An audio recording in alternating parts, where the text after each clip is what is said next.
तिमाही नतीजे जारी कर दिए हैं। सितंबर तिमाही में कैसे रहे बैंक के नतीजे, एसेट क्वालिटी और ग्रोथ को लेकर बैंक का क्या है आउटलुक का, इस पर हमारे सहयोगी अंकुर मिश्रा ने एसबीआई के चेयरमैन CS शेट्टी से खास बातचीत की।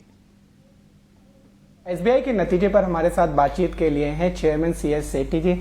शेट्टी जी, आपका स्वागत है ET नाउ स्वदेश में। मेरा पहला सवाल आपसे ये रहेगा कि जो नेट प्रॉफिट आई है इस बार, जिसको रिकॉर्ड नेट प्रॉफिट भी बोल रहे हैं 18,331 करोड़ की, उसमें सबसे बड़े फैक्टर्स क्या रहे हैं?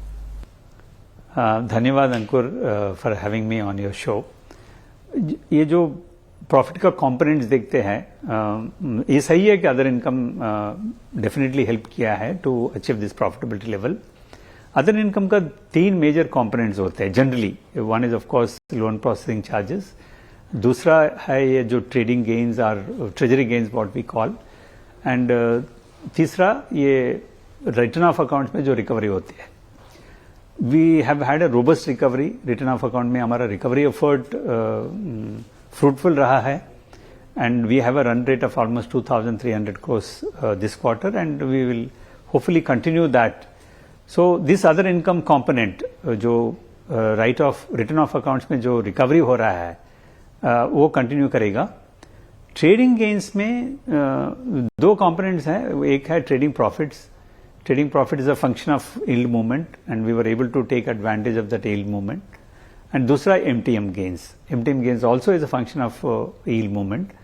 ये मेरे ख्याल से ये जो हमारा जो रेट एक्सपेक्टेशंस है और yield movement के एक्सपेक्टेशंस है, उसके हिसाब से ये ट्रेडिंग गेन्स कंटिन्यू करना चाहिए, एंड वो जो रिकवरी एफर्ट्स भी कंटिन्यू करना चाहिए, and loan processing charges also robust second half में हमारा बिजी सीजन हो जाता है। ये तीनों मिलके ये जो अदर इनकम का कॉम्बिनेशन और जो कंट्रीब्यूशन था प्रॉफिट में, वो कंटिन्यू करेगा। उसके साथ साथ हम ये भी कोशिश कर रहे हैं कि core income, net interest income जो बढ़ाने का कोशिश कर रहा है। आपके जो इंटरेस्ट एक्सपेंसेस हैं वो जरूर बढ़े हैं, लेकिन अगर हम डिपॉजिटर्स के पॉइंट ऑफ व्यू से बोलें, और हमें क्या चाहिए कस्टमर्स को, कि हमें लोन जो है वो सस्ते चाहिए और डिपॉजिट्स थोड़े अच्छे रेट पे चाहिए, तो उस पॉइंट ऑफ व्यू से क्या आपके पास अभी भी स्कोप है कि थोड़े से डिपॉजिट रेट्स बढ़ा के देने? नहीं, हम कोशिश तो जरूर करेंगे, बट एक महत्वपूर्ण प्रोडक्ट लॉन्च किए थे हम दिस ईयर, कॉल्ड अमृत वृष्टि, जो 444 डेज का डिपॉजिट है। उसमें सबसे ज्यादा इंटरेस्ट रेट मिलता है। ये जो डिपॉजिट प्रोडक्ट है बहुत पॉपुलर हो गया हमारा कस्टमर्स के, and we were able to mobilize a significant amount of deposits under this scheme.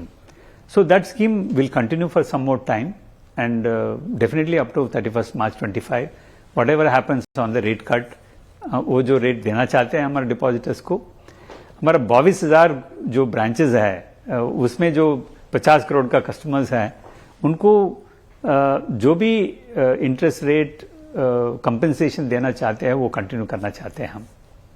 Ji, YONO 2.0 की काफी दिनों से बात हो रही है, हम कब तक देख सकते हैं उसको फ्लोर पर? योनो 2.0 जर्नीस अच्छा तरीके से वो निकल के आ रहा है, बट ये कस्टमर इंटरफेस के अलावा उसके पीछे जो टेक्नोलॉजी है उसको भी इम्प्रूव करने के लिए हम कोशिश कर रहे हैं। डेटा आर्किटेक्चर चेंज करने का, टेक्नोलॉजी चेंज करने का, सो दैट जो ऐप हम देने वाला है योनो 2.0 में, वो इंट्यूटिव रहे और स्टेबल रहे, एंड कस्टमर ओरिएंटेड रहे और हाइपर पर्सनलाइज करने की कोशिश कर रहा है। सो मेरे ख्याल से ये मैंने अक्टूबर बोला था पहले, जो क्लोज्ड यूजर ग्रुप में जाएगा। अभी लगता है अभी दिसंबर तक हम क्लोज्ड यूजर ग्रुप में जाने चाहते हैं। We want to give the best product. अभी भी योनो 1 में जो हमने योनो 1 में जो डेवलपमेंट्स है वो बंद नहीं किया है। व्हाट वी कॉल योनो 1.5, उसके ऊपर हम ध्यान दे रहे हैं। अब देखें तो अब बहुत सारी सुविधाएं, अब नए फीचर्स हमने योनो 1.5 में लेके आए थे। So but YONO 2.0 closed user group में हम दिसंबर तक जाएंगे। जी, आपका ROA 1% के ऊपर लगातार है, ROE का टारगेट 15% है, लेकिन आप 21% के ऊपर है। शेयर धारक हमेशा उम्मीद करते हैं आप जैसी कंपनी से जहां पर रिकॉर्ड नेट प्रॉफिट हो रहा है कि डिविडेंड बढ़िया मिले, तो पिछले साल के मुकाबले इस साल ज्यादा डिविडेंड की जो उम्मीद है शेयर धारकों की, वो पूरी हो सकती है? डिविडेंड डिसीजन तो बोर्ड लेगा, अभी तो हम कमेंट नहीं कर पाएंगे। Let the board decide on that, and अभी दूर है, अभी एक आधा हाफ ईयर बाकी है एंड उसके जो प्रॉफिट बनने वाला है उसके हिसाब से हम डिसीजन लेंगे। तो आपने हाफ ईयरली की बात की, तो वहां पे 55,000 करोड़ रुपए का ऑपरेटिंग प्रॉफिट आप ऑलरेडी कमा चुके हैं। आपको 1 लाख करोड़ नेट प्रॉफिट तक जाना है, आपने मंशा जाहिर कर दी है। तो इस साल तो कम से कम ऑपरेटिंग प्रॉफिट जो है वो 1 लाख करोड़ के पार होगा। जरूर, आई थिंक ऑपरेटिंग प्रॉफिट तो होना चाहिए रन रेट के हिसाब से, unless some headwinds happen, but I think we are there. चलिए, बहुत बहुत शुक्रिया। Thank you. चलिए